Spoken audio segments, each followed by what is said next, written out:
Wait a minute. Hello, people. Good afternoon. Something is going on. Wait a minute. We are here live. People are signing up. Uh, Hold on 1 second, because there's another one. People are logging on rather. Um, Hi everyone who's logging in to watch this. Um, this is going to be a very, um, I think, just incredible conversation. But I need to just give me a second, y'all. We are about getting it started, getting it going. But navigating Black love and life in white America. And I'll just say, this topic came about as or in regard to just multiple ongoing conversations that I have in my circles with different friend groups, and we were just having some very intense conversations about the reality of trying to exist within a very oppressive environment here in white America, having to navigate all of these systems, all of these institutions, um, cultural damage where that is a result of Black people being positioned as like a derogatory race of people or group of people, and how all of that causes and produces a strain um, on all of our relationships, parenting, parenting relationships between children, but in spousal relationships between um, people, whether they are heterosexual and or gay, or bi or whatever. But the the reality is that we're not able to love freely without the disruption and the intrusion of having to navigate white systems. And I'm talking about something as simple as belonging to and participating within the confines of an exploitative system and an exploitative culture, whereby you have people at the top who, through whether it's their familial positionality and or they've been networked in, um, they've been networked into these powerful positions whereby they are getting rich and maintaining their wealth by exploiting other people. And so we have to understand that existing within a white, capitalistic power structure that uses people as widgets to make money,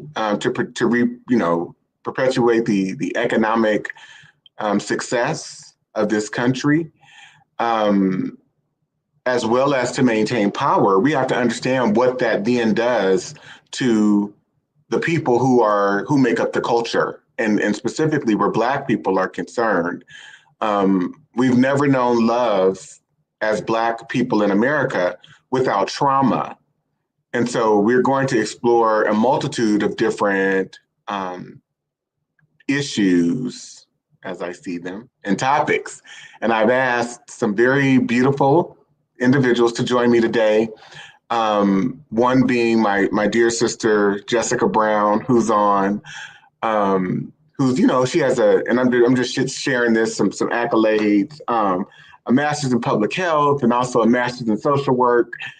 So she just does a lot of work in some very important areas. And as someone who specializes in clinical care, it was very important to have her voice as well as a few others. So there are some other Black women who will be signing on to join me momentarily, and you'll see them pop up too.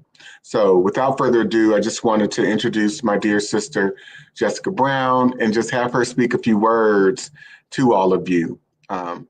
Yeah. Yeah, thank you, Dante. I just appreciate, of course, being here. We were here together last time talking about my experience in trying to navigate the health system when it comes to advocating for my children. And so we're back again. This topic definitely interests me because it is very dear to my heart. I think as Black people, we desire to be in relationships with each other, whether that's platonic or romantic. And there's a lot of discussions online about what Black women need to do, what Black men need to do. But none of those discussions provide the foundation of how our relationships have always been broken up by white supremacy culture, broken up and surveilled. So I think it's important to really understand that foundation so that we can have grace and love for each other. And that really we can really come into our relationships understanding that we have navigated a generations of horror done to us, and how each of us, Black men, Black women, have had to watch each other not only go through the trauma and the experiences, but also experiencing them ourselves. And so, I'm happy today to be here with my brother, who is also amazing and who has also helped me see the ways in which that I have participated in anti-Blackness within my relationships. So, and how to dismantle that. So I'm happy to be here. Thank you, Jess. I'm glad that you're back. I know Shauna was supposed to be joining, but she had something come up with a family member who's in town, so she may not be joining. Rochelle may be here, is supposed to be here, and then our dear sister Alexis is logging on. I don't have my phone with me, so I don't know if she's like maybe reaching out. So that may be the case. People might be trying to sign in or come on. In any case, I always approach things from a historical standpoint because that's my work. Oh, I see. I see Russia. Russia says, I'm here trying to log on. Okay.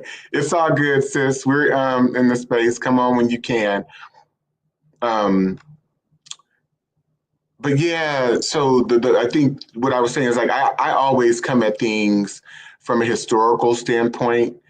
And, the first statement that I led with was the reality that we've not ever been able to love without trauma, and just how true that became for me when I started, or not necessarily started, but as I continued along my research journey, there was so much information that I was finding that began to color my perspective, or not just color, but inform me about the very real experiences, the very real traumatic experiences that had been done to Black men and Black women as they were transported into the Americas.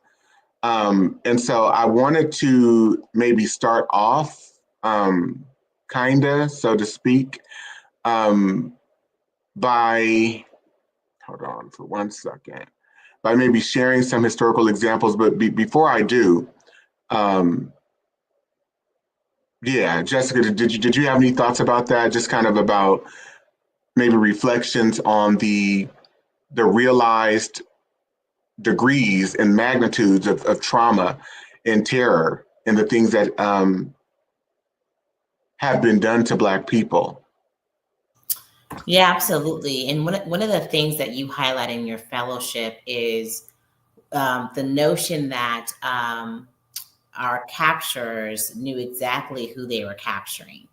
And one of the things that they did was they designed the slave ships to be divided, where they would divide men and women.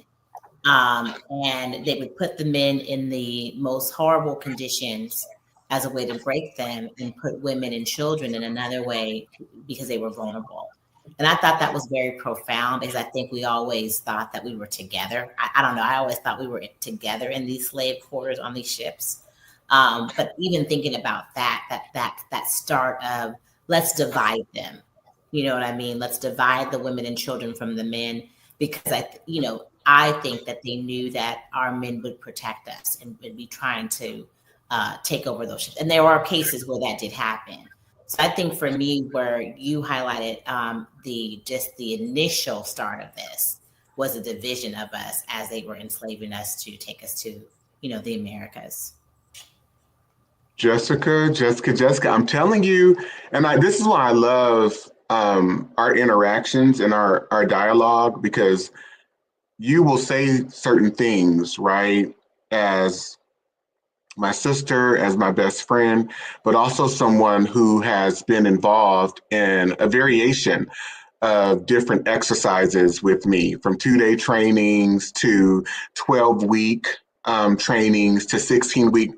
And what it allows you to do is recall certain information that was covered throughout those experiences. There are some things that I don't even recollect that I covered, because the breadth and the reach of my work is so expansive and so large that I sometimes forget. But as you were speaking about that, what you're referring to, and I had to further investigate this as well, but there is an account by a surgeon, and I'm actually going to share, if I may, these two examples. I see Alexis; she just came on. So wait 1 second. I'm actually going to share, and then once Alexis comes on, I'll have her share a few words. And then I'll try to figure out what's going on, Rochelle, so I can get you the link so you can come on too. So here's what I am sharing. Well, you know what? Let me add Alexis before I share this. I sent Rochelle the link, so Rochelle just checking for her email from me, because I sent you the link. Oh, you did? Okay, thank you, Jess. Thank you. Hello, dear sister. Hi, everyone. Can you hear me? Yes. That's good. They can hear the queen. So, not this one, but no. So Alexis, is joining us, and she is someone who is profoundly special to me. She's another one of my sisters that I met along this journey. We've been knowing each other now for about 7 years, and we've just grown a lot together through this journey. I don't know if you want to tell your story, Alexis, about how we met, but you can just give a little quick. I'll do a quick overview, and I think it actually ties into the topic today. So I met Dante. I was working on a project. Someone told me I needed to talk to him. We just kept missing each other. So he finally says to me, just come to my training. It's the Monday, or it was 2 days and 8-hour days. And I was like, I don't want to, I only want to talk to this man for 20 minutes. I don't need to be in no 2-day, 8-hour a day thing. So I went begrudgingly, but, definitely the training changed my life, opened my perspective. And one epiphany I remember having during that training is that understanding all this history and what Black people have gone through in this country made every relationship dynamic that we were experiencing make sense. So I think that there's what we said about the historical context and how that's influenced our present day relationship dynamics, and how, often, or at least what they put forth in the media, because actually people I know in real life don't do this, but in the media, you think that we're blaming each other for things, when really this whiteness, white supremacist culture that we're living in, and this the psychosis that we have to deal with from those people is exactly why our relationship dynamics are the way they are today. For sure. Absolutely. Everything from being extremely anti-female, anti-women driven. That is what white patriarchy represents and what has been infused throughout this culture and our institutions, but also grooming Black male behavior to mirror that of white male behavior. And I don't think that gets emphasized enough, or a light is not shined on that reality.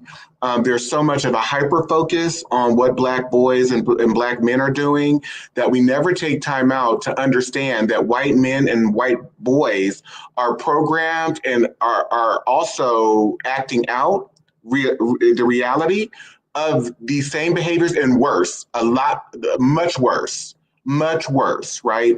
Which is why we can talk about then, for example, violence that happens in the streets of Oakland, California, and all of these pathologies and really myths that Black men are murdering each other and killing each other. Meanwhile, you've got young white males who are, over 90% of the domestic terrorists in this country going into schools, massacring young children, rounding them up, just outright going into movie theaters, murdering people. That violence gets subdued. It's not recognized or acknowledged in the same ways in which the behavioral patterns of Black boys and Black males are spotlighted in this culture.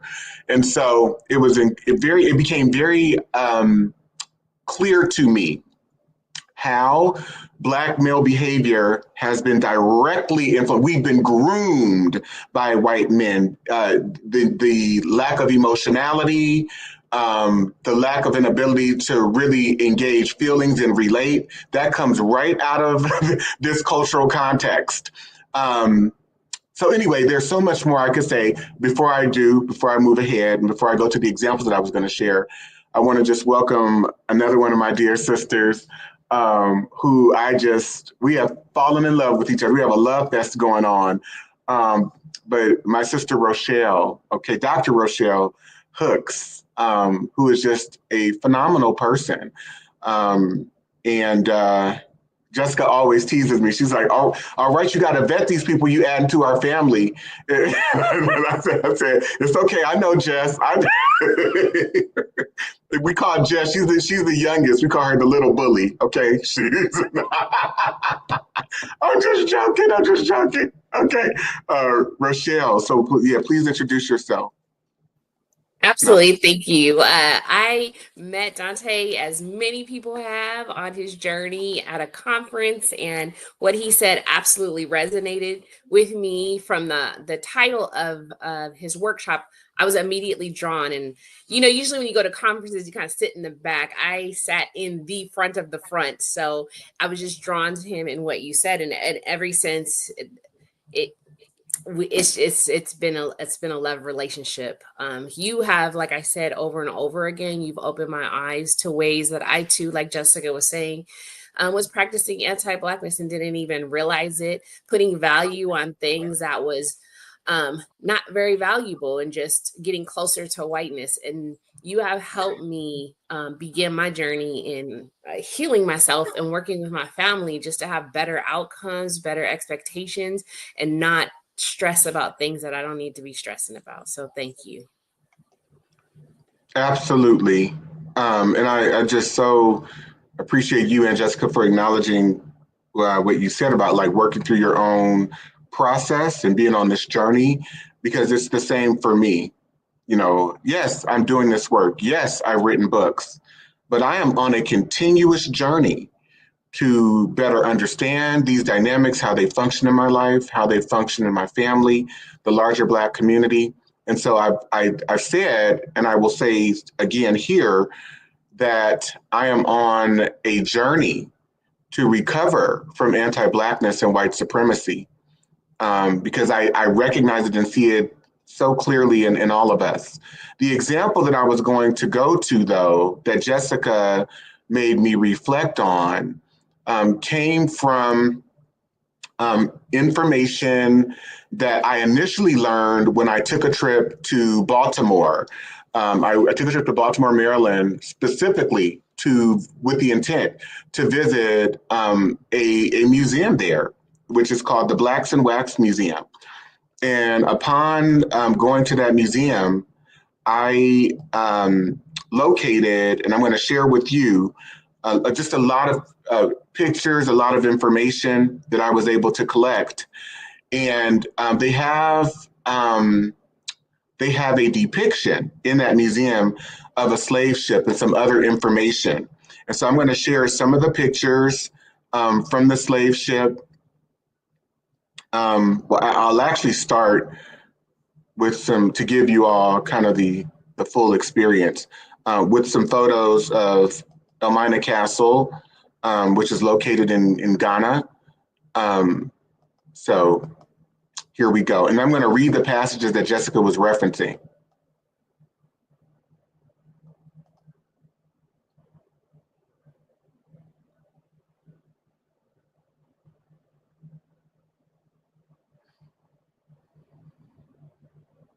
This is the dungeon. This is one of the doors that they went out of prior to being boarded onto ships. And they said that this room would be packed so high, they'd be squished in this room together so badly that there was a number of people, dozens, that did not make it, that would not make it, that would die because they had to defecate together. They, urinated. There was just what we think about as unsanitary. Multiply that times 1 million or infinitely. And so you have people who are being specifically targeted, who are agriculturalists, who are landowners, who are mathematical geniuses, who are scholars, professors that are being targeted through force and kidnapped and pillaged and forced to enter into a cultural context that they are not just unfamiliar with, but from the onset of becoming a captive of either an African person that is engaged in trafficking in humans, or a European person that is engaged in the same operations. It is a traumatic experience. And then you're put aboard a ship. This is a depiction of the Daphne, where you have no associates. Your family is not there. Like, most of the people are unrecognizable, and you're trying to make sense of what's happening to you. So the experience is very traumatic. There's a movie about this too. It's titled after the song Amazing Grace, because Captain John Newton, he wrote that song, but he's talking about how full the ships are with bodies, and how, ever so often they wake up to find that there are many people who have died because of the unsanitary conditions, and they were, as we know, throwing them overboard. But he was a minister, he was a slave ship captain who, at the end of his life, he repented, so to speak, as a lot of white people do, they repent once the madness has been done. And then, he became a minister, right? So he's also the author of the song Amazing Grace as well. But to Jessica's recollection, right, and these are some pictures from the Black and Wax Museum. I shared these pictures, and I also shared some additional information that I collected along my journey. And so we can see here just kind of people being beheaded, people stacked along the shelves, the aisles, it has been written by many, many different accounts of how the slave voyages were. So this account by a surgeon by the name of Alexander Falconbridge, he says, on the slave ship, the quarters for the Black women are always below the rooms of the officers and crew, separate from the Black men. Sailors and officers are permitted to indulge their passion among them at pleasure, and sometimes are guilty of brutal excesses that would disgrace human nature. And so when I saw this depiction, it riveted me, because to Jessica's point, I had not understood, or never been compelled to think about the reality of just open season sexual predation where Black girls and women were concerned. And so this account says, this is from the department, the archives from France, 1777, Captain List was worse than his crew members in taking advantage of the defenseless female slaves. Felipe List pushed his brutality to the point of violating a little Negro girl of 8 to 10 years whose mouth he closed to prevent her from screaming. So how then can people who are going through this type of tragic abuse and it not ever being fully interrogated, engaged, and them not feeling any protection, how does that make for being able to be healthy or in a space where you're able to be in relationship with anyone, or you're able to be healthily available psychologically and emotionally to parent that child that you're having, to be in other supportive and healthy relationships with other Black women? I mean, these experiences inform every area and aspect of our lives. And so I'd like to get, your thoughts on what I just shared.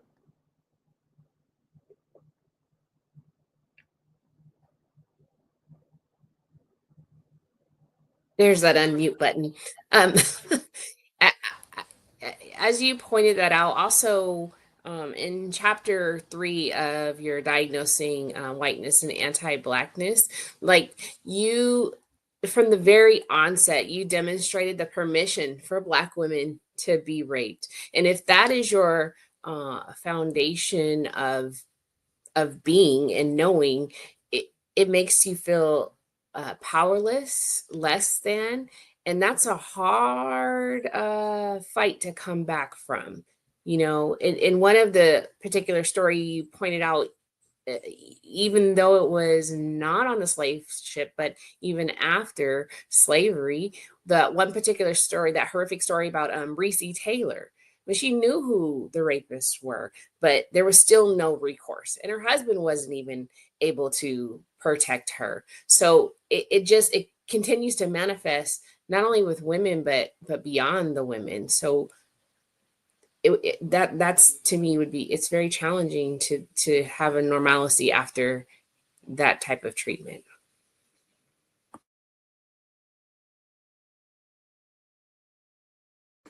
You're muted.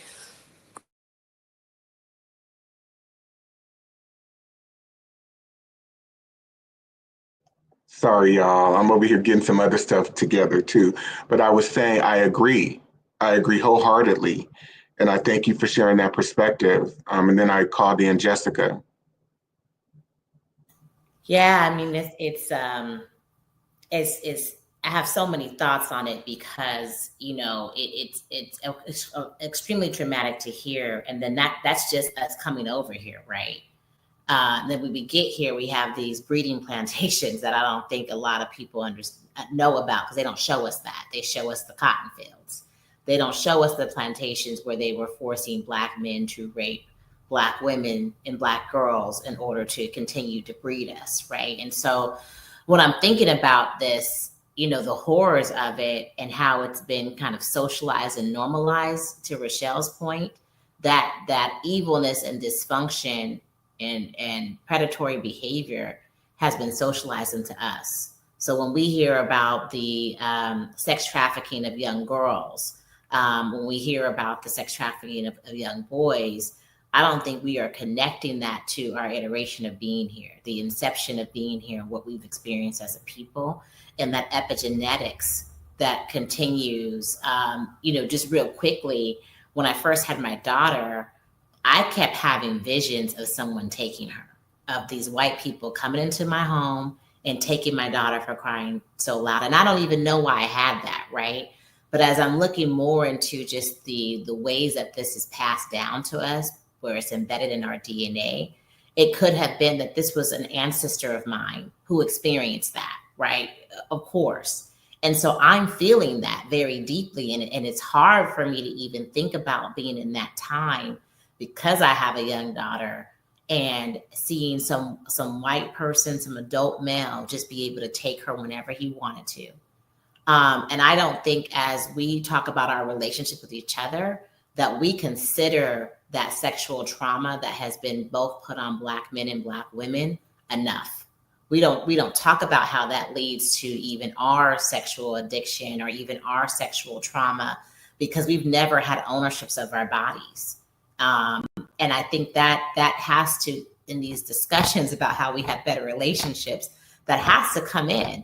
that's not so far removed from us. Some of our grandmothers and grandfathers experienced rape and sexual abuse. Some of us experienced sexual abuse and rape. And so, that's this country's orientation. And that's how they see, Black women and Black girls, but also that's how they see women in general here. It just happens on us because there's this narrative that we do not have ownership and our humanization is not applied to us.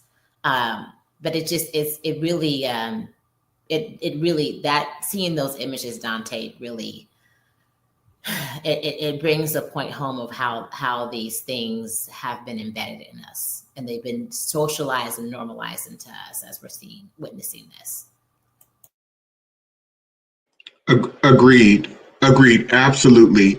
And I want to hit on another piece, but I'll do it out after I bring you in, Alexis, because y'all know y'all will say one thing and it will trigger me to go. So Jessica, you said a lot, and I want to come back to something that you just pointed out. Alexis? I agree with everything that's been said. And just, adding on to that dynamic. So there's the sexual trauma and the piece of like, your body's not yours and anybody can come in and do whatever they want at any time. But I think the other side of it is that also at that time, right, the way society was set up, women didn't work, men protected women, whatever, right? They are putting the message forth that these men cannot protect you. And they're letting the man know that too, right? We will make it so that you're able to protect. So then we fast forward to today, where we're still trying to fit into these white supremacist ideals of the man provides and protects. And it's been set up for, in general, right, our men not to be able to provide or protect. So then we're over here, oh, he's not doing this and he's not doing that, right? So it just back to the point that understanding all this history just makes everything that we experience today make so much sense. And I think even the way that we're looking at each other for partnership, right? Obviously I'm generalizing, but he got to protect and provide. She got to be able to, do these sexual things in this way and cook and clean and all that stuff, right? So just that even like what we're looking for, not looking at character and value and morals, but like, are you checking these things off on a list, right? Yeah, you're talking about the sociocultural programming, the way that we've been programmed in terms of what we value, the things that we deem important within the confines of a toxic culture, because the toxic culture has made these things important. And so for young boys and men, emotions become unimportant. You are seen as weak if you're able to engage your emotions.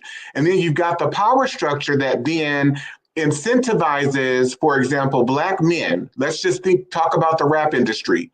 You have a power structure. It's not the Black men that's doing this, right?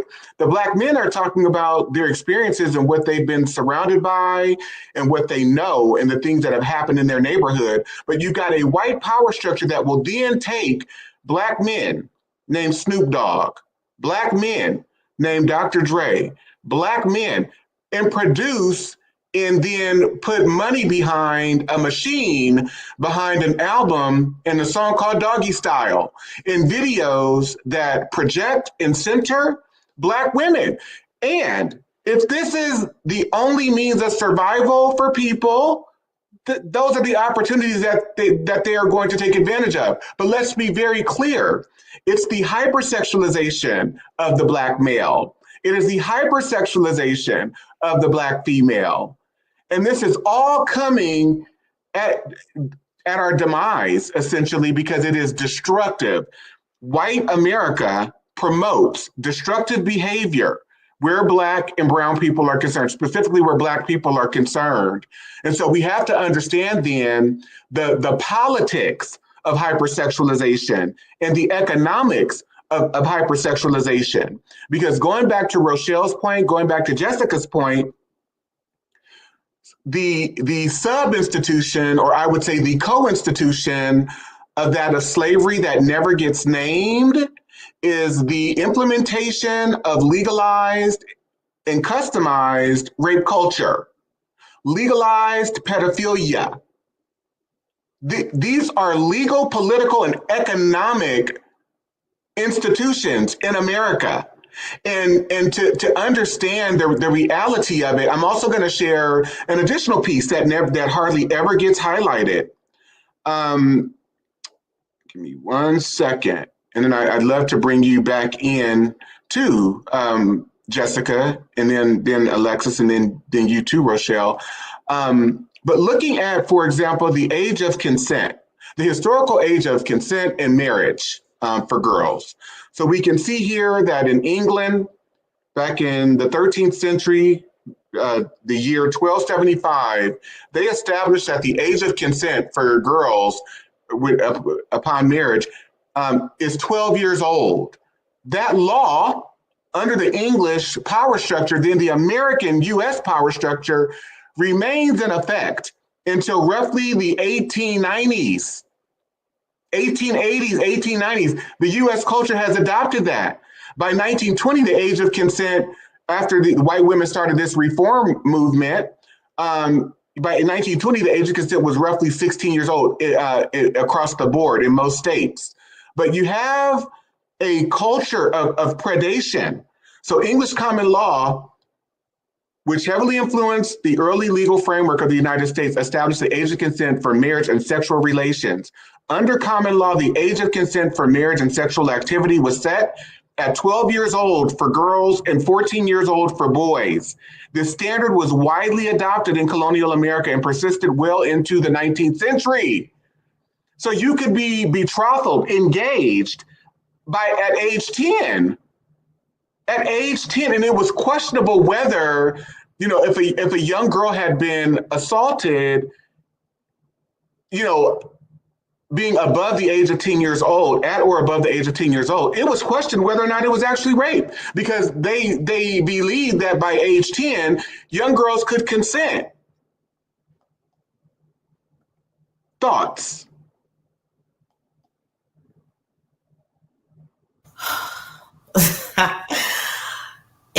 Again, and I think it goes back to, just as I stated earlier, this evilness that is not us.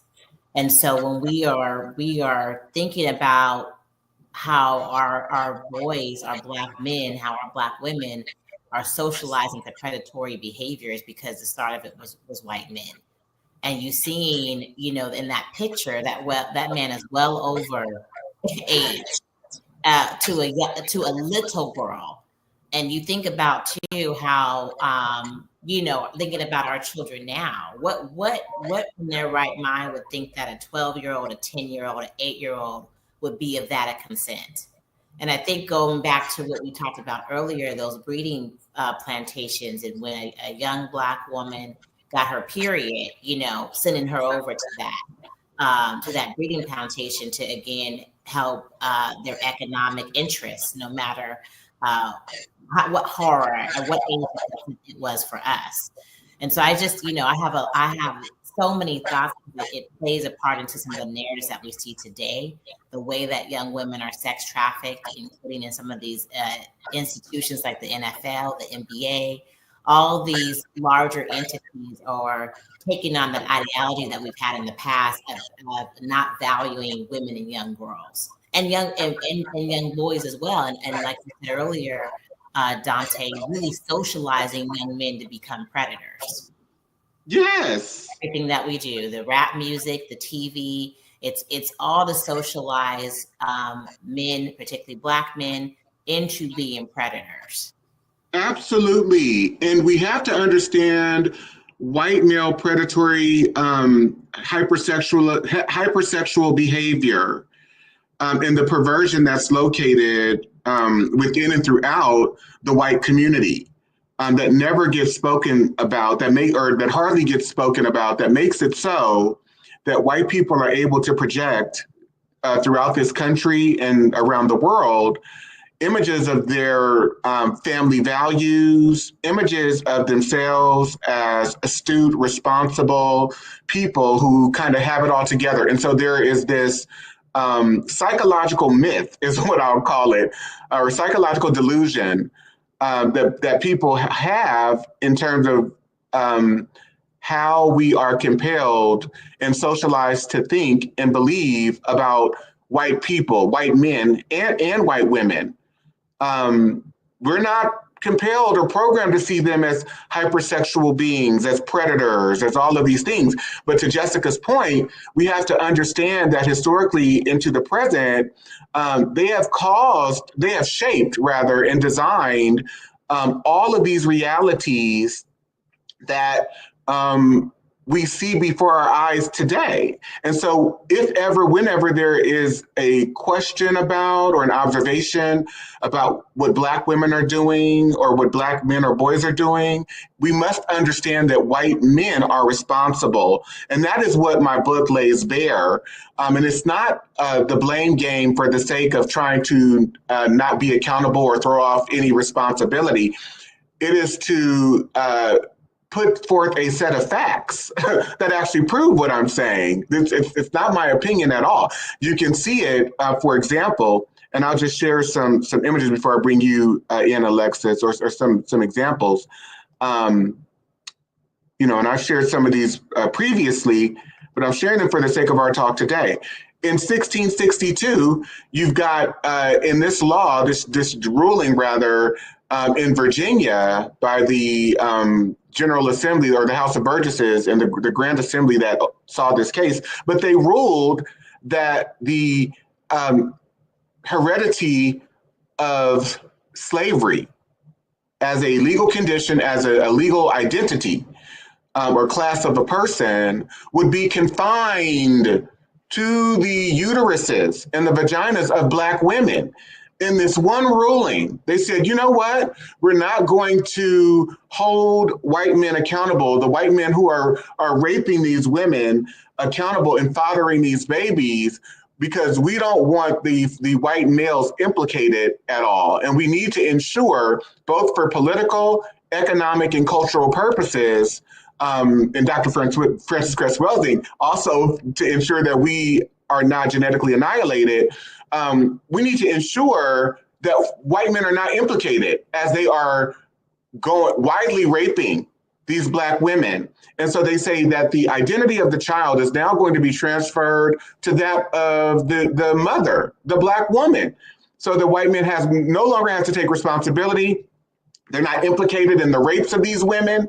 That goes unacknowledged from this point on, legally unrecognizable. They're not implicated in parenting the children. They can have they can commit as many rapes as possible, leave as many children around as possible, and there's no responsibility. And this becomes very important, everyone, because I want you to think about what message this is sending to Black boys and Black men about how you treat and regard Black women and girls. How do you also respond to when you father a child?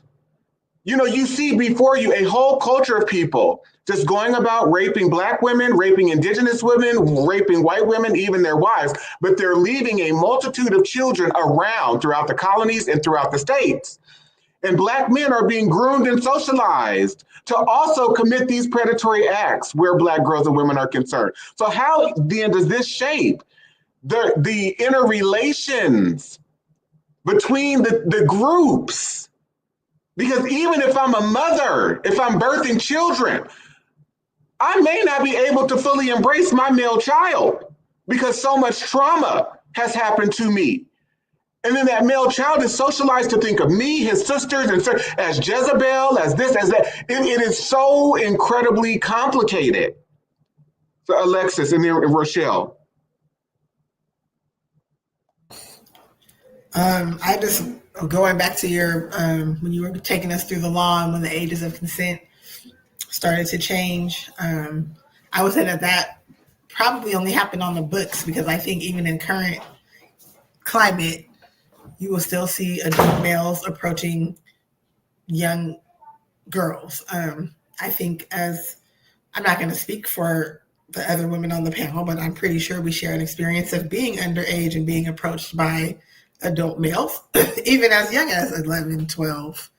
And then online, you see all the, if she's 18, then I'm doing this. And it's like 18-year-olds are still in high school, so it's like if she's 18, then that means you don't have a problem if she was 17, right? Or if she was 16. So I think that we still see it. It's not on the books anymore, but we still see it in the culture of like, this is what if I want to do this to any woman or girl, I can. That age really doesn't matter to people. And that, it's on the books because I think of other things we have in society now where you got to go to school to a certain age. You got to do those types of things have kind of started to influence that age of consent. But I just think it's awful that it's still a current day, present dynamic. And then I also wanted to touch on, Jessica had brought up like tying the connection to human trafficking. And I think that often when people hear human trafficking, they think of women coming from other countries, particularly like Asian countries. But I know they did a study. I don't know if this is true across the US, but I know they did a study like in the Bay Area, and it's actually Black girls that are being the most trafficked, Black girls out of the foster care system, right? And so it's like, there's just so many levels and layers of even how we're ending up there, right? It's true. Connecting all these things. To your point though too, Alexis, in this for example, and not that we're going to stay here, but the age of consent conversation, if you have an age of consent, go with me, standards being set by men about how girls and women's bodies work or should work, and the age by which they should be able to be fully mature, fully adult, like all of these standards are being set by men. Do we even know if 18 is the proper age by which that somebody should be considered an adult who is female, right? But you all have not ever had that agency to even set the standards that determine when you should or may be ready.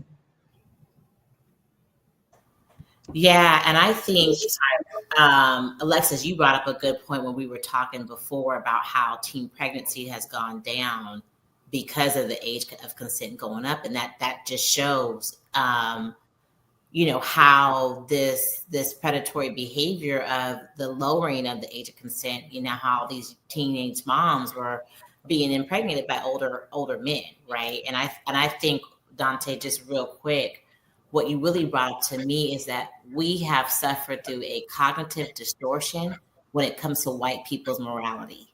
And so being in a situation where we are thinking that these people hold the moral compass when they really have, as you look at all the laws, created a system of, human trafficking, sex trafficking, predatory behavior, rape and genocide culture.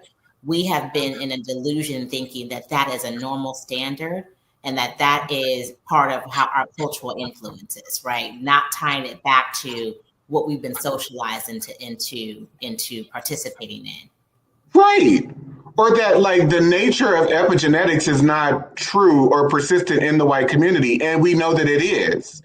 And I think that's another important conversation, because how can the people who structured and participated in human trafficking to create the gross domestic product, the GDP for this country, and make it as rich of a country as it is, right? And a power player, and those same people who set up institutions of rape culture, economically, politically, and legally, as well as pedophilia, how can these people then somehow be the moral standard or set the moral standard? And or when did they change their tune? Was it when they created the porn industry and magazines that showcased and featured women as hypersexualized figures? Was it when they started creating the movie industry and movies about people going out and committing murders and perpetuating the violence? When did the nature of the psychology of white people and the people that have developed and who run these institutions, when did that change? But yet we in our minds, we're not compelled to ever think about it or interrogate it in ways that would help us to understand and be able to make connections about the present and how the past has influenced the present. So I'm going to get you to come in here, my sister Rochelle. Yeah, thank you. I too, like Alexis, looking at that picture, that looked like that little girl's grandfather, not even her father, but her grandfather with him. And at at 10 years old, you're what, in fourth grade? You're not even having a period yet. And so that's awful. That is rape. And before we had the discussion about the behavior of how you mentioned the slave owners going around and having babies unresponsible for, and they are the prototype. That behavior is the prototype for baby daddy. Like that that is the epitome of baby daddy. Absolutely, Rochelle. And I'm going to go this because last week when we were going through the book review, I shared kind of this example, and I talked about how it really opened my eyes so much more. But this is from Harriet Jacobs' book, Incidents in the Life of a Slave Girl. And she says, my master was, to my knowledge, the father of 11 slaves. But did the mothers dare to tell who was the father of their children? Did the other slaves dare to allude to it, except in whispers among themselves? No, indeed. They knew too well the terrible consequences. So think about this. You've got a white man on this one account that Jacobs is giving, where she's saying he was the father of at least 11 children. And he just got to go around and rape women and spread his seed, right? Not take any responsibility for the brutal behavior, the psychopathic behavior, the psychopathic mindset underlying those actions. He was not made to take responsibility for the children. So think about that. There's a permission structure that is set up to not only just disregard women, mistreat girls and women, but you can go around and spread your seed to as many as possible. And I want you all to think about this and to just comment. And I'll start with you, Alexis, and then we'll go to Rochelle, then go to Jessica. How does this then inform, for example, people like Nick Cannon or the one guy that I forget the football player? Cam Newton. Yeah, Cam Newton. How does this then inform that behavior? It's made it okay. And women are not just unprotected, but infinitely vulnerable.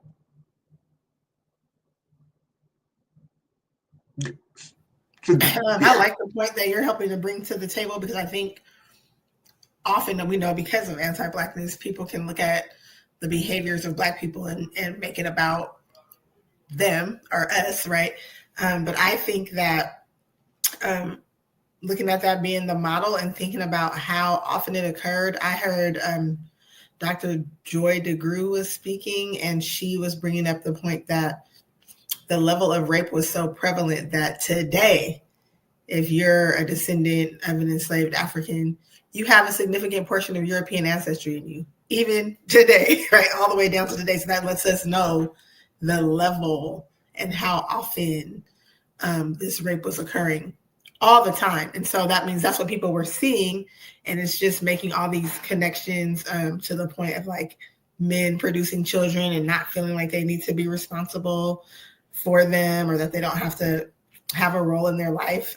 I think there's like a young athlete, I don't know if he's basketball or something, that just Anthony Edwards. Yeah, paid the 18 years of child support up front, so he don't got to pay nothing. And he's said, I don't want anything to do with the kid and all this stuff. And I'm like, that is your child. Like, how could you just be disconnected? But then thinking about the behaviors that we observe from white men, they had children, they were producing children and then enslaving their children and not giving a damn about them, right? So because the mother was Black, like it's a lot. There's a lot of things going on there. Yeah, so this is making me think about a lot. Yeah, Alexis, I agree, and we too have that same psychosis, and that's why we need help too. And I do appreciate the through line, because yes, Dante, you're talking about historical events and tying it to today, which to me is extremely important. So we can see that these behaviors haven't changed. We haven't gotten well. We haven't recognized it. And Alexis, I agree with you. It's not just looking at what happened, but what's been happening, what's supporting it to continue to happen in this way. And I as you showed, Nick Cannon, he also needs help. It's not just about finances. That's not what it takes to raise children. It's your time, it's your energy, it's their guidance. So right. we need help too. And I think in those examples, they are severely misguided. I know Nick Cannon tries to tie his fathering of multiple children to how we were in Africa. And I think that is a misrepresentation of what it meant for us we were intentional parents. While there might have been polygamy, there was also monogamy. There was also, but those communities did things from a very intentional place of community and raising children. That's not what we're socialized to do here. And Alexis, I thought that was a brilliant point that you made. We've seen white men discard and detach from their children, even put them in slavery. So yes, we were forced to be socialized to detach. And a lot of our Black men, giving their lack of power in that situation or lack of humanity for that as well, did not have the power to protect and build an emotional attachment to their children. And they just pass that on to what we're seeing today. The other thing I think too, what I think is even more is very predacious about Cam Newton and Nick Cannon is, and Cam Newton just said this on one of his podcasts, how he purposely goes after women's souls. And so he uses a tactic of manipulation and sociopathness to get women to put their guard down, to give them their all in order to take their souls. And I don't even think he realizes how much that is rooted in anti-Blackness and white supremacy culture. He thinks that's rooted in his ego and being the definition of a man, right? And that's right. And we saw another clip too of a man saying, I don't like you as a woman. I just want to have sex with you, but I don't want to tell you that because then you won't give me the sex. And so I think Black men have to reconcile with their socialization of hating women, because a lot of it comes from the hate of women, and that not just your relationship with their mothers, because that is also real, but also the cultural standard of hating women and devaluing them and also discarding women and young girls.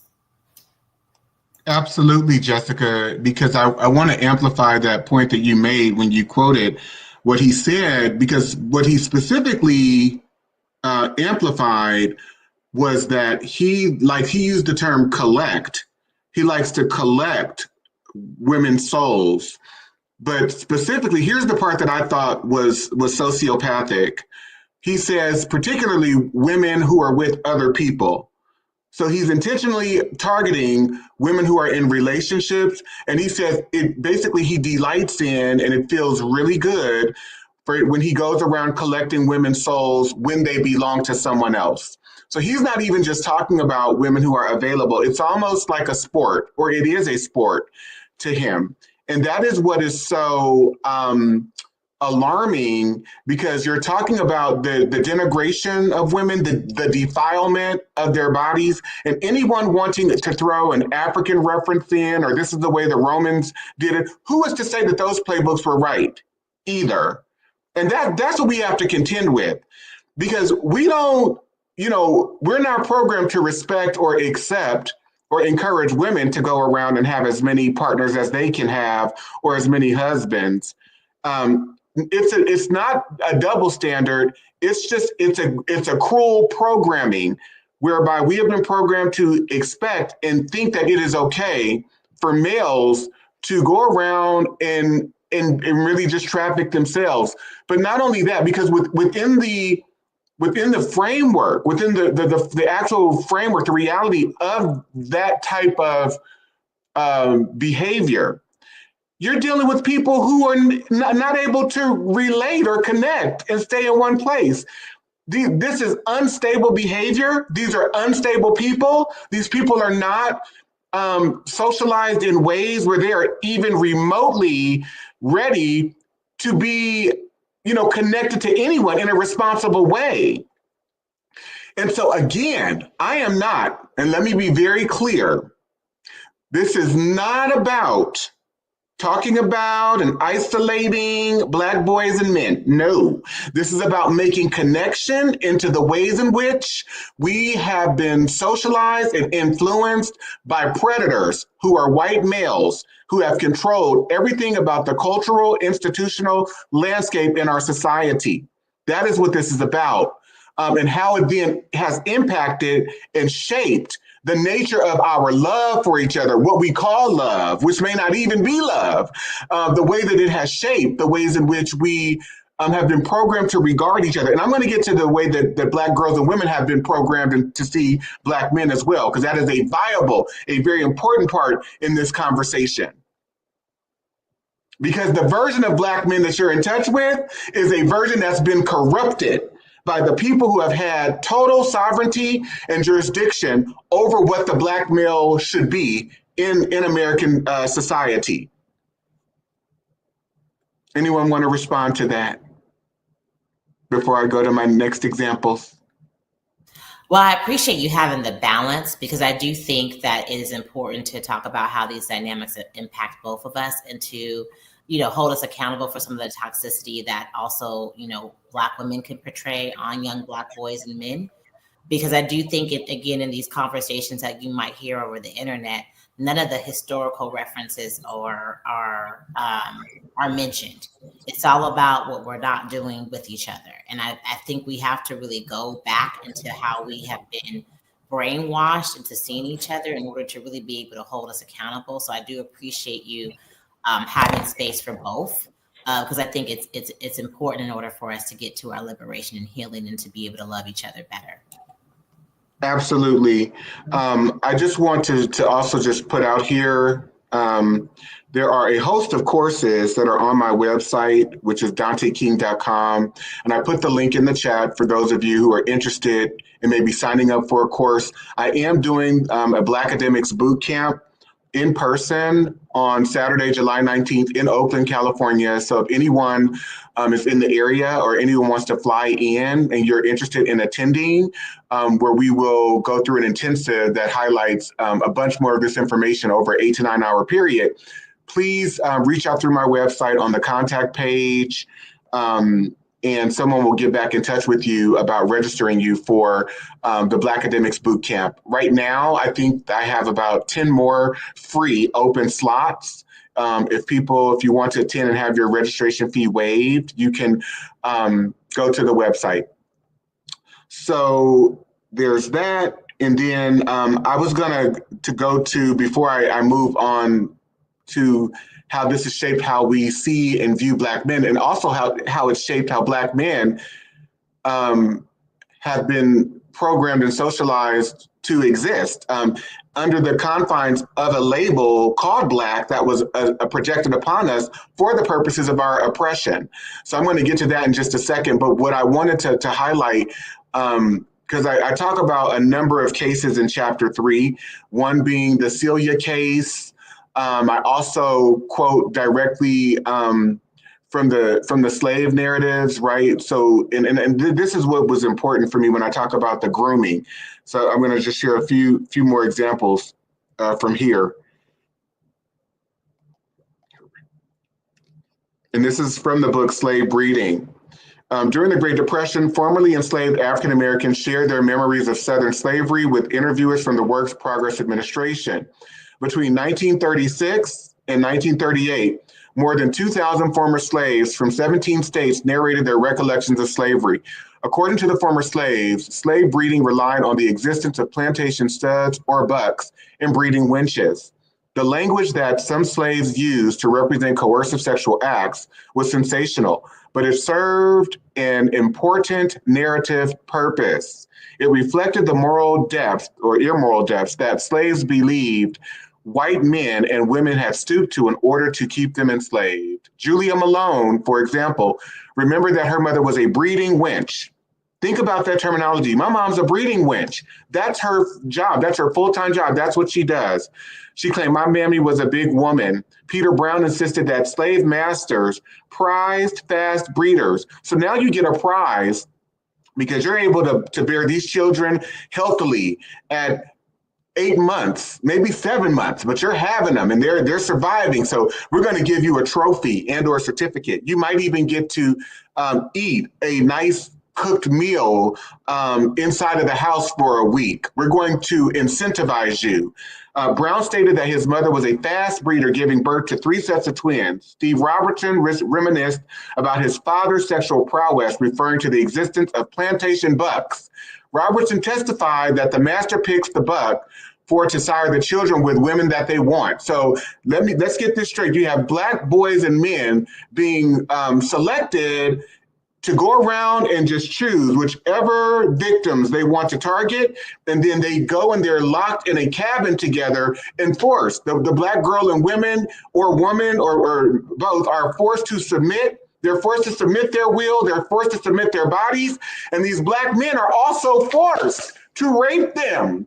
We're talking about cultural, institutional, legal, both on the political spectrum, the legal spectrum, the economic spectrum of rape and pedophilia, right? The prevalence of it, right? President Thomas Jefferson said, I know no error more consuming to an estate than that of stocking it with men almost exclusively. He says, when you go to the slave auction, don't stock it with men. You should be purchasing the women and girls, because as you set them up to be raped, perpetually, they can bear more children. I consider a woman who brings a child every 2 years as more profitable than the best man on the farm. What she produces, the amount of children that she can have, is in addition to the capital. It's in addition to her labor, or in addition to any labor that 1 or 2 men could produce. That's where your riches are. That's where your interest should be. And so we're talking about a cultural institution permission structure where white men set up institutions of rape. These are pimps. These are pedophiles. And they're orchestrated in very strategic ways, in very official ways into this culture. They're orchestrated and embedded into the culture. Rochelle, Alexis. Yeah, when you shared that before, you really turned my thought process upside down about how we revel and celebrate and how the President's Day and our founding forefathers. And you said, well, what if we said exactly what they were doing and who they were, and said, our forefathers were pedophiles, they were rapists, they were pimps, they were drug traffickers. That would spin the whole narrative in a quite different way. And I still feel like today we are still treated as a commodity, whether it's for our body, whether it's for our style, whether it's for you name it. I still feel like we're still a commodity. Absolutely. Everything is about commodifying. It's about, we are all commodities. That's all we are to the people who are in control of the institutions. Alexis. What was coming up for me as we were reading that narrative, just really like putting myself in that space and thinking, these men and women potentially like grew up together, right, as children. And then so now they even threw Dante in a room with Jessica, Alexis, and Rochelle and said, have kids. Like, so what did that do to the psyche, to the relationship, just all of that? And how is that influencing the interactions and relationships all the way up until today? Yes, Alexis, because the other thing that we know too is that interfamilial marriage was customary in the culture. So you could end up raping your sister, or because that's who these people were marrying. They were marrying cousins. They were marrying brothers and sisters getting together. We're talking about a no holds barred. They fathering all the children on the plantation anyway, right? So Yes. 11 of these kids. a no holds barred society. And Jessica, I see you wanting to come in. Well, no, I agree exactly with what Rochelle and Alexis said. I'm just also thinking too on the side of, the Black men and Black boys who didn't want to rape and didn't want to do that, and then being forced to do it because of the severe consequences, and what happened to those that resisted, right? They were probably instantly murdered, right? And so I just think, we don't talk about enough the sexual abuse that Black men have endured in enslavement. We both were raped, and also too thinking about Absolutely. how a lot of the Black men and Black boys, and I know I might be jumping, even our fetishization of white women is false, because we don't ever give into the information or the facts about how white women also raped young Black boys and yes, in that time period too, because they also own plantations. And so that never comes into the fold about how these Black men were really forced to become they were raped into being sex addicts and abusers and predators. Absolutely. Yes. And so what then, through these experiences, are Black boys and men learning about what it even means to be a Black boy or man? They knew within the confines of their original cultural context what it may have been to be a Ugandan boy, outside of the reality of trauma, but now you're forced into a traumatic reality, and now your identity has changed. You're Black and you're becoming Black, and the whole cultural orchestration and evolution is being led by people who are demonic predators. And so now you're learning what it now means to be a Black boy or a man, and that behavior is patterned directly after your captors. So I'm going to go to another example, right? Because I think this becomes very important to just what we were talking about, and then I'm going to switch gears in just a second to go and highlight some of the Black male experiences that begin to emerge throughout the colony. So, or throughout the colonial period. So give me 1 second. Pull this up here, and I want you to think about what you are about to see. Like you that are on here, maybe minus Alexis, has seen this before because you've been in some of the recent courses and workshops that I've been teaching. But this is the Mississippi Supreme Court in 1859, and it's regarding a case where a 9-year-old Black girl had been raped by a Black male. It doesn't cite the age of the Black male, but it, so I don't necessarily know exactly how old he was, but it's saying that he was a man, but we just don't know. But what they decided in this case is that young Black girls and Black women, because Black women are hypersexual creatures, that rape could not be committed upon them, and that rape was only rape when it pertained to white women. So the court concluded that a male slave could only commit a rape upon a white woman. And in the detail of the actual transcript, and what they're saying is that the crime of rape does not exist. So according to white male logic, white male predatory, narcissistic, psychopathic logic, the crime of rape does not exist in the state between African slaves. Our laws recognize no marital status as between slaves. Their sexual intercourse is left to be regulated by their owners. The regulations of law as to the white race on the subject of sexual intercourse do not and cannot, for obvious reasons, apply to slaves. Their intercourse is promiscuous, and the violation of a female slave by a male slave would be rather a mere assault and battery. So I want you to think about that.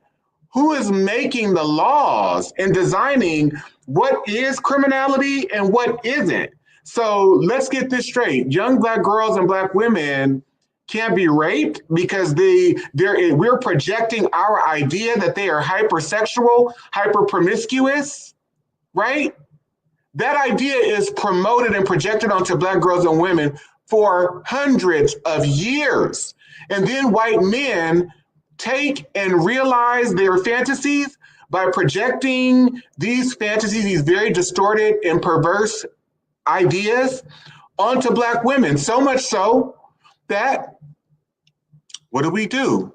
We create an entertainment structure that prioritizes, positioning Black women such as a Megan Thee Stallion, a Cardi B, Beyonce. And again, it's not a criticism of the women at all. We're talking about the economic and political implications, the cultural implications that have been at play, these dynamics that have been at play for hundreds of years. People not having a choice to choose what their realities are going to be, right? Like it crosses so many levels. Rochelle? Yeah, like I said earlier, we continue to be a commodity. And I think you shared previously, it wasn't even until 1951 that someone finally had been convicted for raping a Black woman. So A white male, 1959. Thank you, 1959. So I mean that's in my mother's lifetime, Yep. But all of this is, again, it's how the topic is how does it influence our relationships with each other? And there's no way that you can live in this and not navigate away from it when this is what you've been taught and seen and digested, and now you're regurgitating. And I like I said, people need this. We need help. We need to understand where it came from in order to try to work on fixing it. Absolutely so. Anyone else want to respond to that before I move on? No, okay. So I'm going to go back to the colony of Maryland, and this is 1664. Okay. And this kind of goes to your point, Alexis. So I'm going to ask that you comment first, because you made the point of how in our gender roles in the society, especially where heteronormative gender is concerned, that men are guided to be producers and providers. And that's kind of where our value is located or centered, right?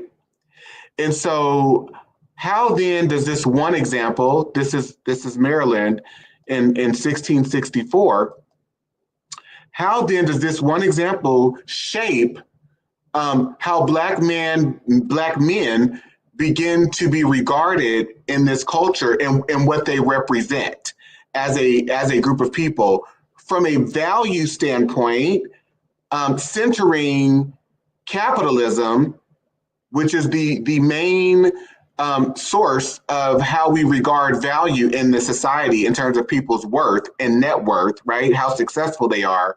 How then does this shape what Black men represented, what Black men represent, and who we are as a collective body politic? In this one example, it reads,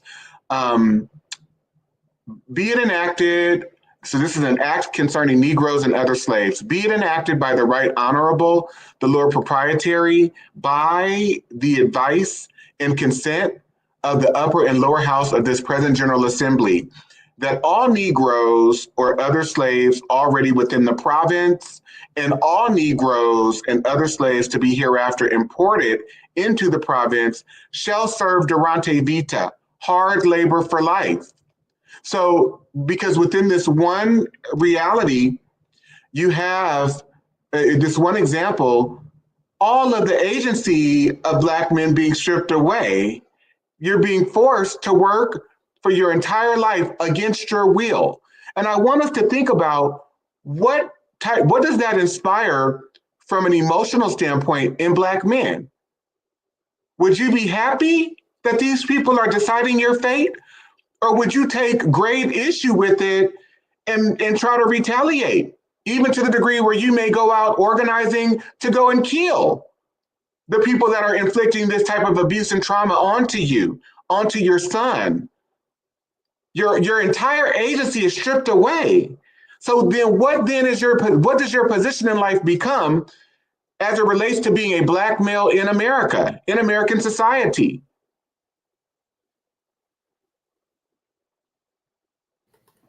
I'm like sitting with that and thinking about the emotional space.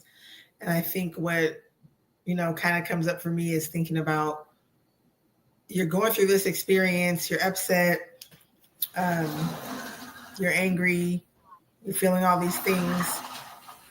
And who could you even take that out on? Like, who could you even talk about that with or actually do something? So that kind of is in that like emotional, physical abuse space, right? And then also it makes me think of how this set people up for,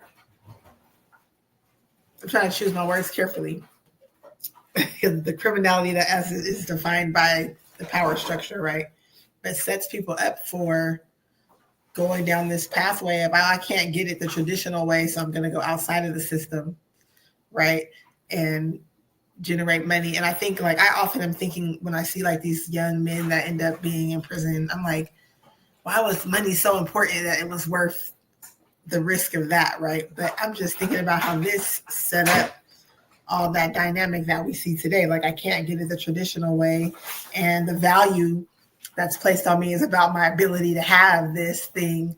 So I'm going to do whatever it takes to get it, even at the risk of being in prison for the rest of my life, where it doesn't even matter because at any point in time, you could decide that you want me to have that experience, right? Yes, and not even that, just that, Alexis, but I actually have to have resources in order to survive for myself. And that's even further magnified if I have children or if I'm taking care of my parents or having to contribute to my household. I know that that's a lot of the experiences of young Black children having to contribute to the household. So, of course, when you're going out and you're making choices to survive that you need to make in order to survive, because you understand very, very quickly as you grow up and develop in this culture that most of the opportunities that are on the table for other such men and boys are not on the table for me. And you realize it by looking at your surroundings, experiences that you have when you go to look for work or when you go to the store and people are disregarding you and mistreating you.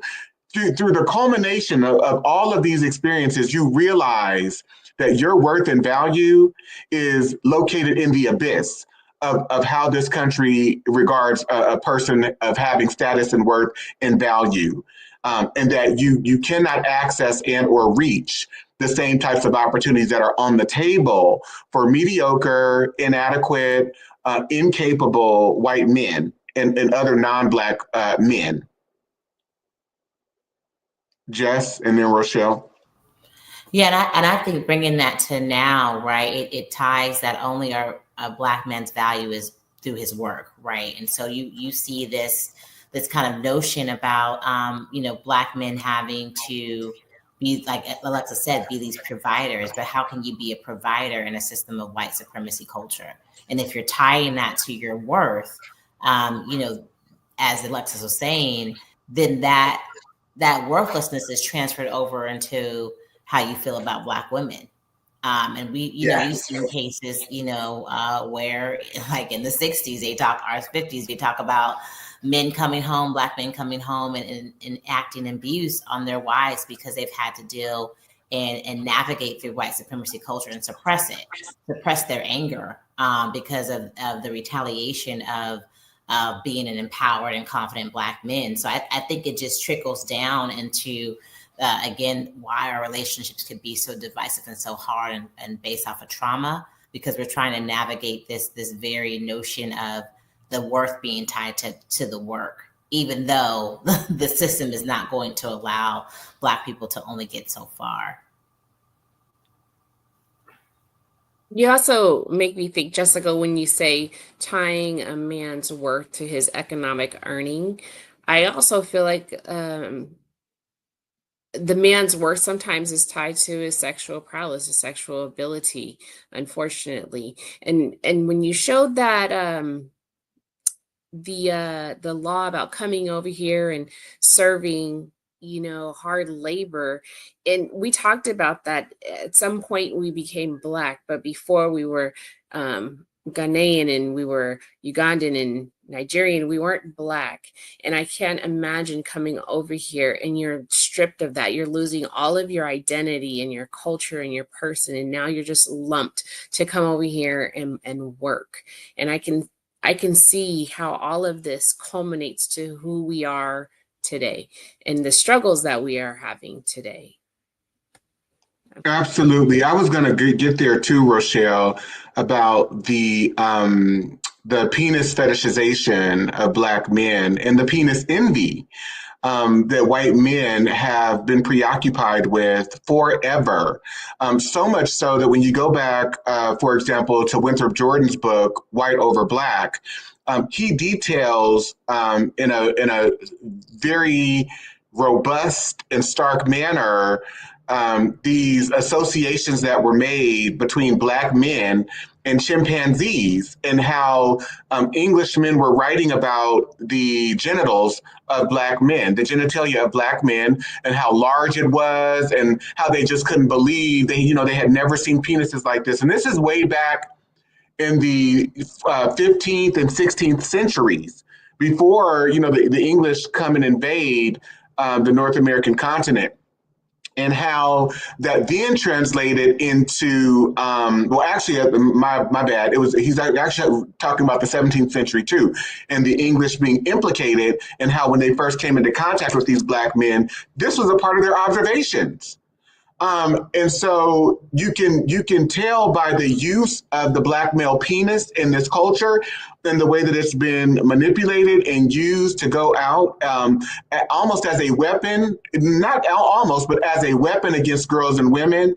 The Black male prototype, or our identity, and what supposedly represented in our identity, is that we too are hypersexual beings that can be used to be groomed into participating in rape and pedophilia, which again is being facilitated and engineered by white male leaders. Okay.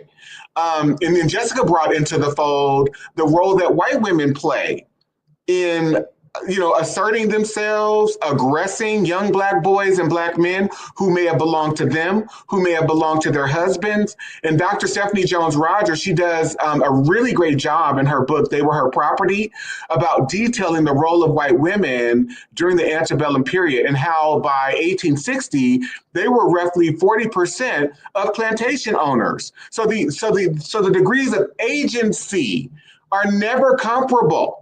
To the degree that even right now, when we look at interracial relationships where white women are concerned, their non-white partners, and specifically Black men, are disempowered because white women hold all the power and control in that relationship. Just ask Jonathan Majors, but I won't even go there. But we have to understand the way that penis fetishization in the bodies of Black boys and men has forever been positioned as hypersexual in this culture, in the ways that we've been positioned in similar ways to Black girls and women. So I'm going to, go ahead, Rochelle. Sorry, it also made me think of the lynching postcards, how when young men were lynched, it wasn't good enough to just hang them, but then they had to disrobe them and then take to cutting their genitals off. Yeah. Thank you so much for bringing that up, because I was going to talk about that. So, right, it's detailed there too. And I really appreciate and I'm thinking about my former professor and department chair, Dr. Barbara Page, because when I was at Cal State East Bay, we was in Cal State Hayward then, but she did a whole lecture on this, actually a series of lecture about the Black male penis fetishization and the ways in which they always went after our penises. Whenever they lynched us, they would cut them off and take them as souvenirs. And so you see this compulsory obsession living through that reality, those circumstances. And I so appreciate you for bringing that up, Rochelle, because that was on my mind to mention, and it just I just skipped it. And so to Jessica's point, you have these dynamics, or Alexis, I think you might have alluded to this, being set up with about Black men. What does this inspire within the collective group of these males that are now called Black boys and Black men? Can we all agree that it may inspire some anger? Yeah. You're going to subject me to hard labor for life? You're going to subject me to watching you rape freely my sister, my mother, my daughter, and there's no way for us to respond with any political agency, with any type of agency or collective group power. There's no way for us to stop it. So yes, it inspires anger. And so do you know what white men do? Once these Black men are inspired to go to anger, they say, you know what? You can murder Black men with impunity. So whereas the only law enforced for the punishment of refractory servants resisting their master, mistress, or overseer cannot be inflicted upon Negroes because they are so stubborn that they are not taking freely or casually all of these acts of violence that we're committing onto their daughters, onto their mothers, onto them.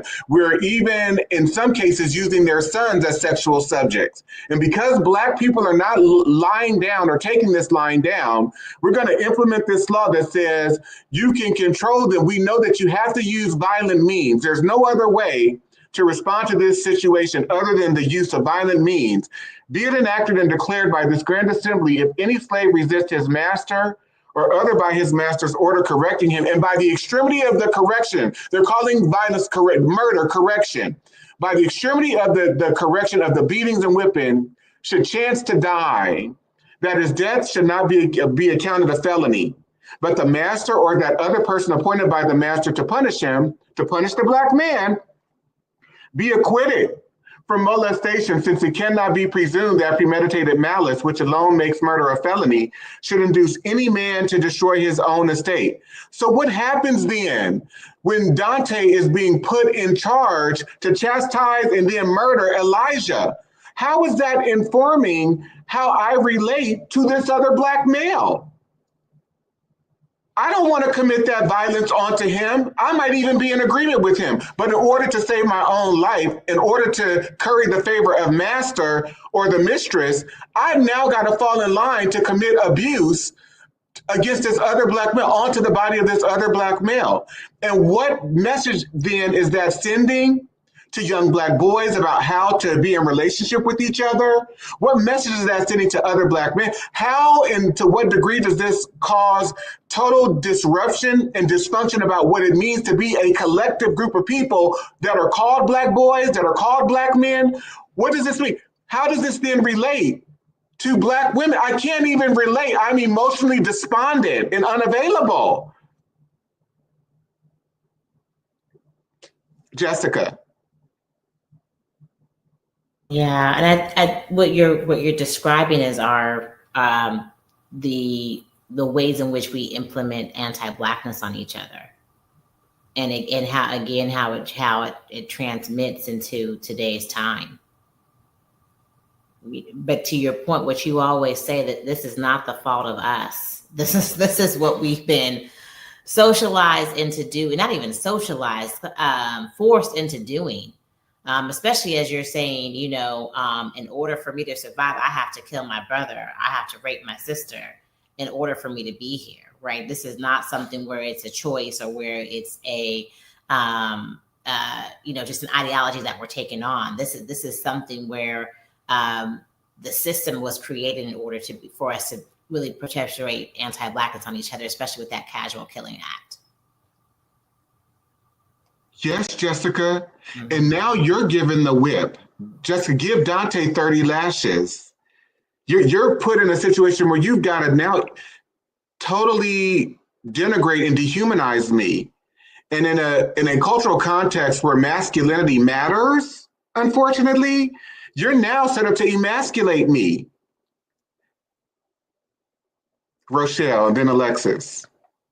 Yeah, I was just thinking, Jessica, how you said that the anti-blackness, and I'm just imagining if you have to do that to someone you love, who you live with, who you spend your time with, now they don't trust you. Now that relationship is broken.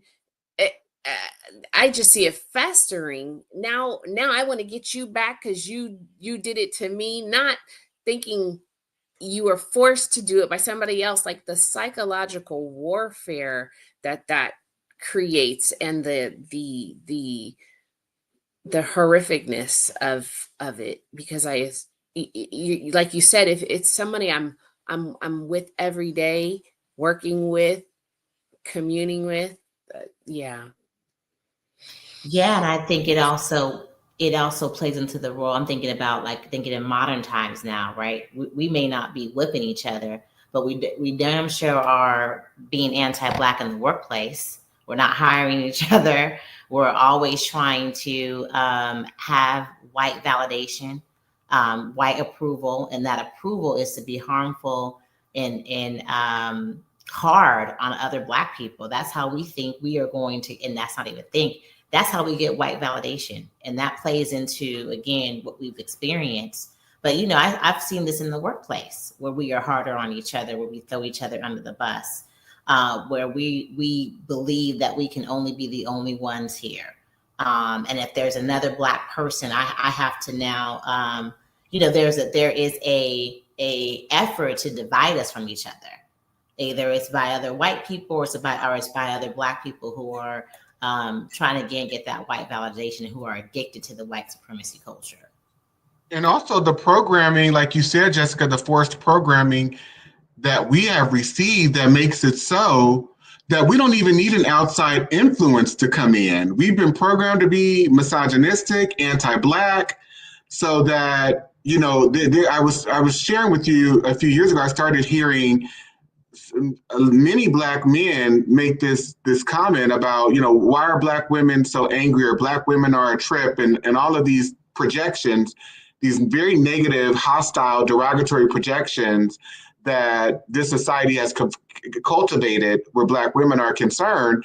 And I became alarmed because I'm like, which Black women are you in touch with? And what prism are you looking at them through? Because that's not my experience at all with Black women.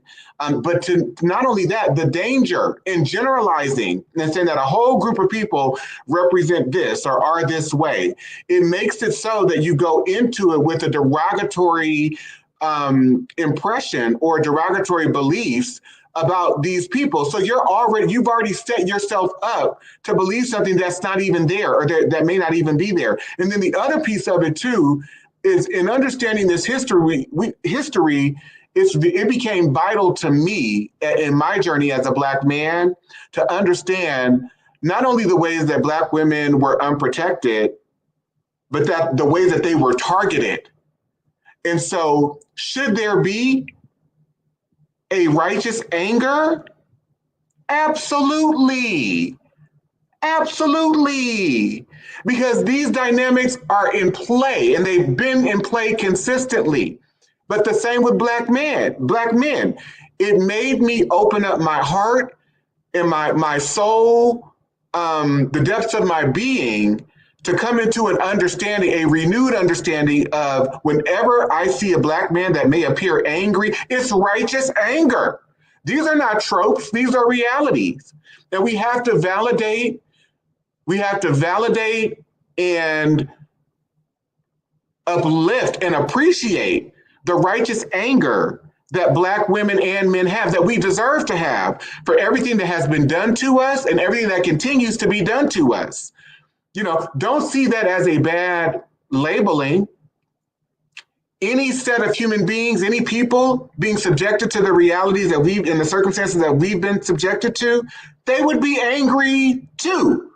And many of them would probably be trying to commit murders to get revenge. I mean, I am not promoting that or suggesting this on my platform, but I am saying that's the reality of the situation. So we have to have more empathy, more compassion, and understanding where Black emotionality is concerned, because we've never been given the type of support that any one person or any group of people would need in order to rebound from all of the traumatic inflictions and afflictions that we have suffered.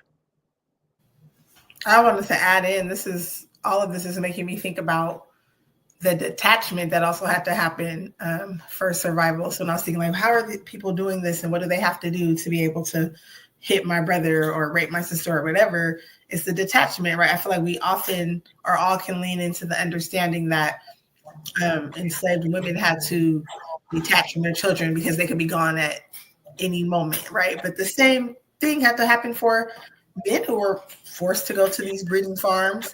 They didn't even know when they never probably even laid eyes on the child, and they had to detach from that and be okay with that. So just thinking that, yes, there's programming and socialization, but there's also this detachment that at one point was for survival that we need to correct now, right? And that could be why I can't see your perspective, you can't see mine, because I have generations, epigenetics of detachment. And Alexis, you're making me think about those children that were taken and where Black men were present and they wanted to be fathers and be involved. To have a child taken away from you as a man, it sets you up to not want to love anyone or anything ever again at all. At all. And I think the women are forced to a degree because the child comes through your body. So that's a different experience. But if I'm a man and I'm having that happen to me, I've not gotten to father any of my children. I also saw them taken away and sold and all of these things happening to them. And I also could not participate in their rearing. I had one of the points that W.E.B. Du Bois makes in the book, Black Reconstruction in America, is that these Black adults had no control over their children.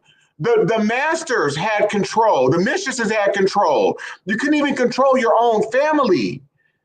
And it just brings me to tears and total grief when I think about this, because there are so many ways that the Black male experience is misunderstood, and we have things projected onto us and about us, that we're mad and we're angry, we're this and that. Black men are doing the absolute best that they can, that we can, to survive this treachery.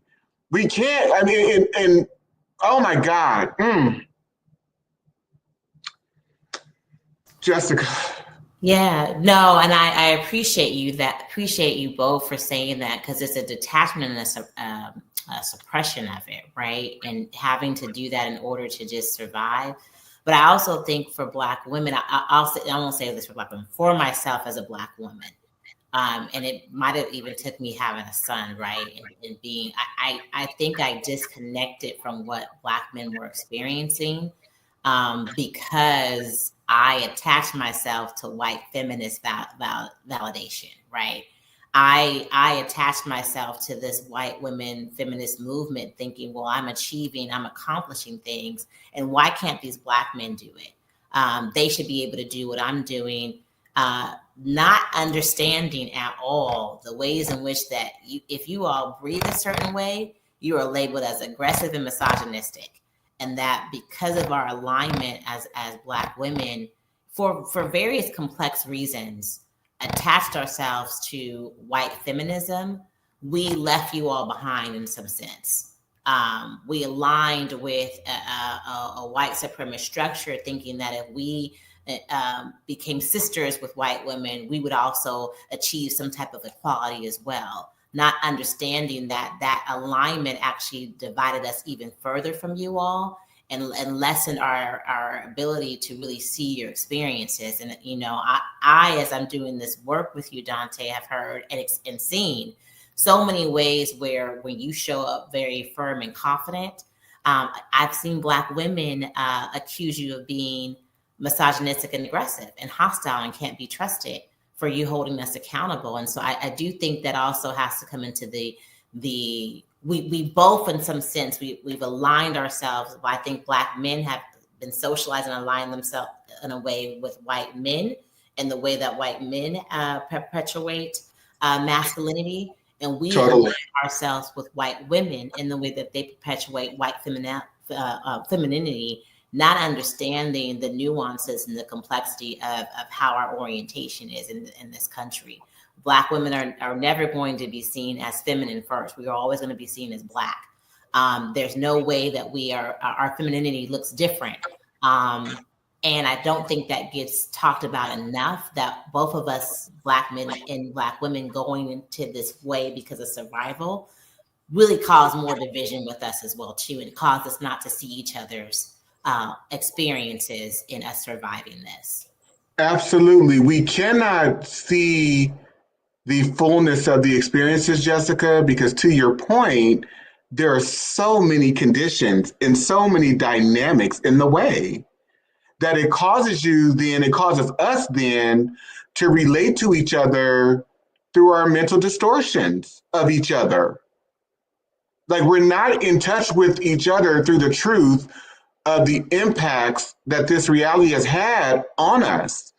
We're in touch with each other, trying to do the best that we can to relate through the facades that we've had to develop in order to cope and in order to survive. So I can never be fully myself with you or anyone else, because I don't even know what it means to be fully myself outside of the context of my survival as an exploited subject here in America.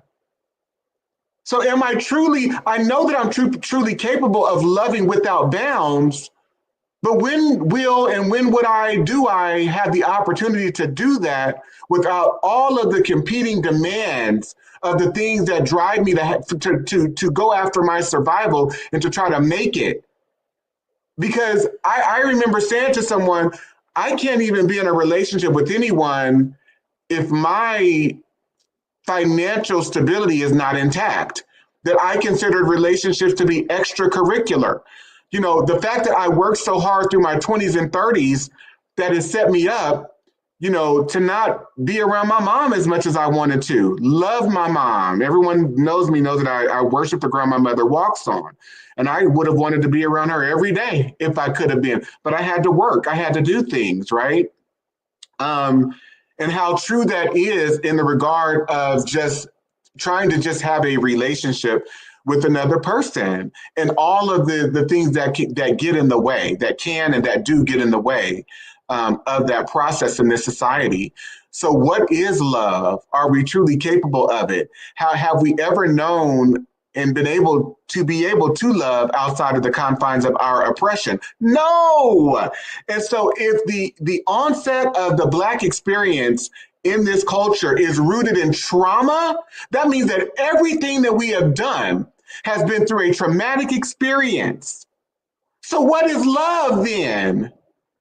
What is love without trauma? And so I'm going to play this clip that features Alice Walker in an interview that she did not too long ago. And she's talking about just kind of some familial dynamics. And I'm sharing this clip because she says something that's really profound. And I remember when I first heard it, I shared it with Jessica and I go, do you understand what she's saying in this clip? Here we go.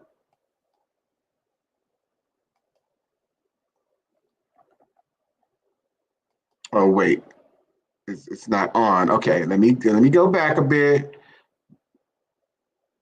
Okay. When their parents are clearly married to each other and to them and are not going anywhere.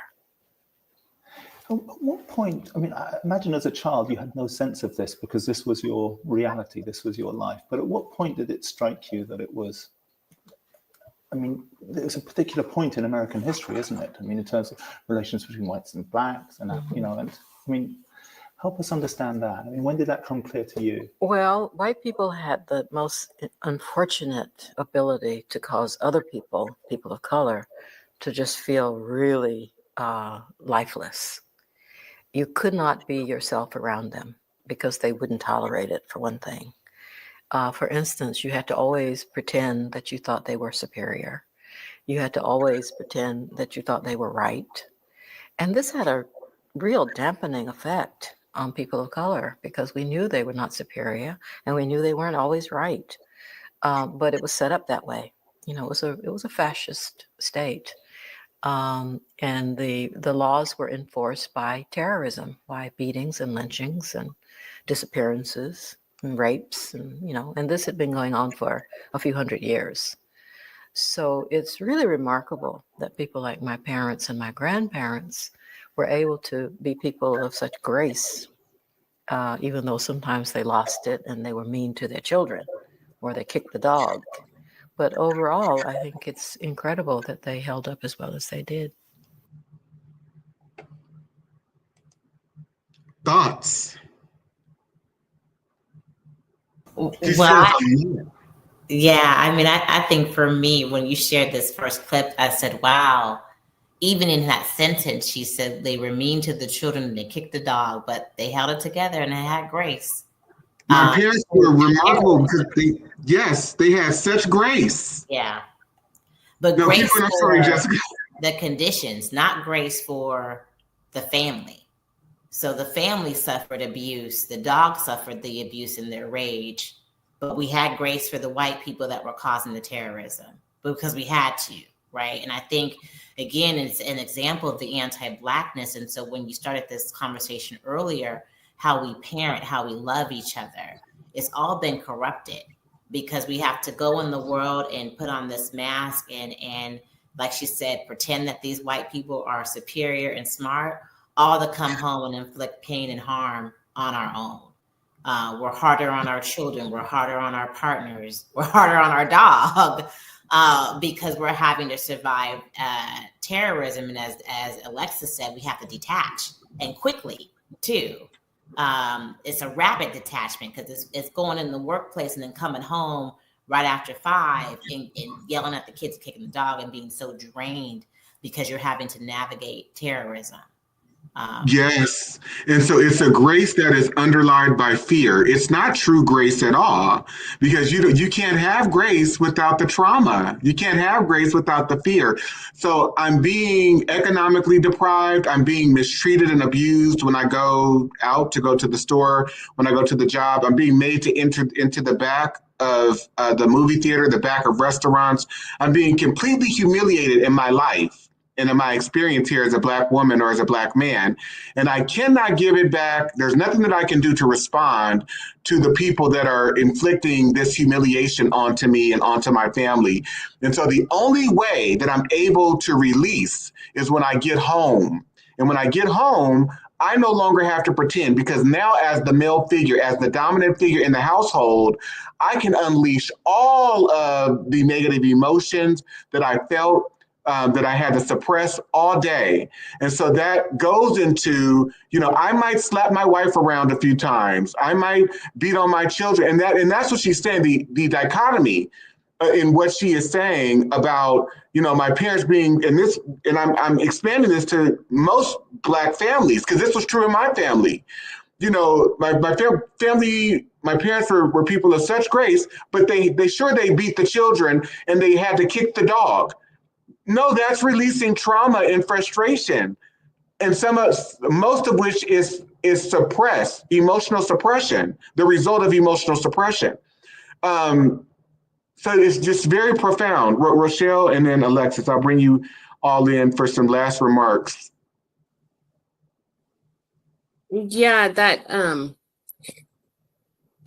what hit me is when she said, we know they're not right, but we got to pretend like they're right. And we know they're not smarter, but we have to pretend like they're smarter. And that still hasn't changed. And and speaking to the release when you get home, it made me think about both sets of my grandparents and how my grandfather was the first Black police officer in where they lived, and it just made me think, like, what did he deal with when he came home? Because there was abuse in the family, from him, and I never thought of it that way. I just thought about, like, how dare you do that, but I never thought about potentially, like, what's the underlying reason. Yes thank you, Rochelle. Alexis? Just some of my final thoughts. I think I'm so appreciative of this conversation and how we need to think about our healing and how we can switch some of these dynamics in our community. Because I think for all the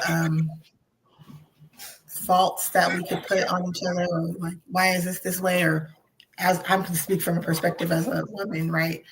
All these things that I could say about Black men aren't doing this, or they're treating me like this, or they're not taking care of their kids. And it's like, well, who's raising them then?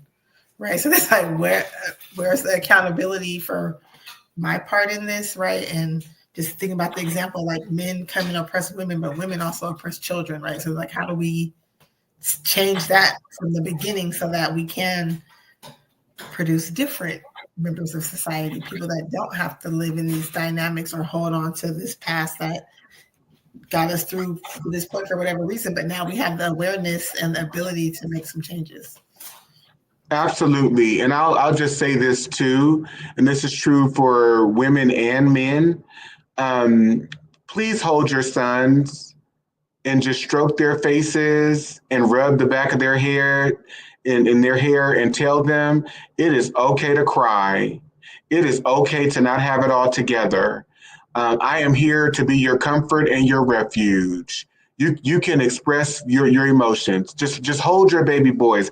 That's the one thing my mother did for me.